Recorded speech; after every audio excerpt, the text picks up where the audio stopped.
Je tenais à vous partager la réaction de François Asselineau concernant le pamphlet d'Édouard Philippe.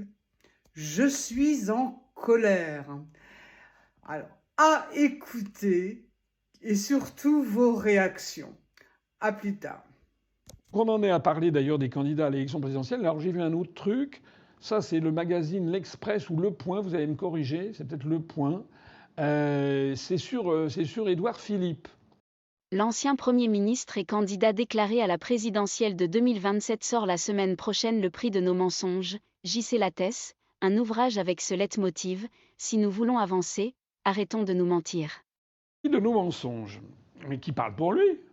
Alors que lui ait menti, ça je suis là, lui et toute sa famille politique, je suis d'accord, mais qu'ils prennent pas son cas pour une généralité. Moi, le prix de nos mensonges, le prix de vos mensonges, ça c'est vrai. Mais bon, c'est encore un truc de marketing. C'est pas encore, ça a dû être encore être écrit par Pierre-Paul Jacques, un prête-plume de McKinsey ou je sais pas quoi, revu et corrigé par Mimi Marchand qui a dû mettre son grain de sel sur le sujet. Tout ça, ça doit faire 192 pages parce que c'est calibré à la page près. Ça doit être d'une indigence rare, ça doit être du style il faut faire preuve de courage, etc. Je serai courageux, même si, etc. Alors que tout le monde sait qu'en fait c'est le candidat de l'oligarchie et qu'il fera ce qu'on lui dicte. C'est un larbin, voilà. Mais ce que j'ai noté, donc outre le titre du livre de monsieur Édouard Philippe, j'ai noté surtout le titre. Je crois que c'est dans l'Express ou dans le Point, je sais plus, je crois lequel des deux, mais il y a marqué le nouveau livre du favori de l'élection présidentielle. Alors ça c'est très important. Ça, c'est vraiment très important. C'est-à-dire que maintenant, nous avons des médias, de la presse écrite, subventionnés par l'État, subventionnés par les contribuables, donc notamment par vous et par moi. Nous payons un magazine comme Le Point ou L'Express pour faire une une en mettant le nouveau livre, comme c'est un événement que tout le monde attendait de façon vibrionnante, le nouveau livre du favori de l'élection présidentielle. Au détour d'une phrase, comme si c'était naturel, comme si les Français admettaient que cet escogriffe était le favori de l'élection présidentielle. Donc j'insiste là-dessus. Enfin, vraiment, là, il faut que les Français comprennent que les médias, détenus par les milliardaires et par l'État, leur font la guerre. C'est eux, C'est eux qui nous font la guerre. Ils ont décidé, contre vents et marées, de tout faire pour que ce soit Édouard Philippe à l'Élysée. Et ça commence 2 ans avant, en présentant ce type. Moi, je ne connais autour de moi absolument personne qui puisse blairer ce type-là. Excusez-moi d'être vulgaire, mais c'est la vérité.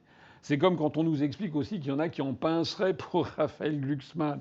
Mais c'est pas vrai. Enfin, je n'ai jamais vu ça. Jamais. Jamais. Ça n'existe pas.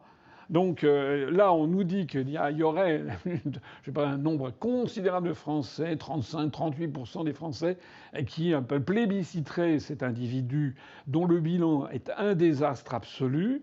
Et c'est fondé sur rien, mais c'est fondé sur une technique nazie, puisque de plus en plus la France ressemble à l'État nazi, avec tout cet artifice de propagande, c'est-à-dire ce que disait Goebbels.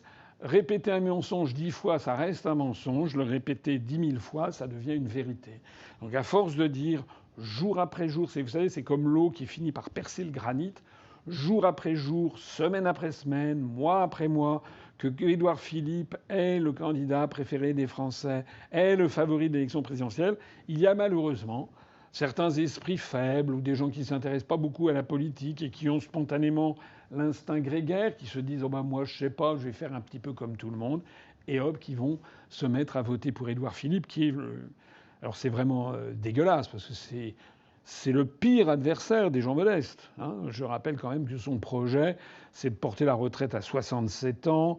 Son projet, c'est de continuer à toute allure la destruction du pays, sa soumission au World Economic Forum. Enfin, c'est horrible. C'est un Macron à peine un peu moins dingue. C'est de ça qu'il s'agit. Donc il est voilà, je voulais faire cette petite mention spéciale sur ce numéro. Voilà. Quant à Michel-Édouard Leclerc, alors je sais pas, c'est peut-être, j'y crois pas du tout, mais bon, Pourquoi pas à vrai dire, entre les deux, je préférerais encore Michel-Édouard Leclerc comme président de la République plutôt qu'Édouard Philippe.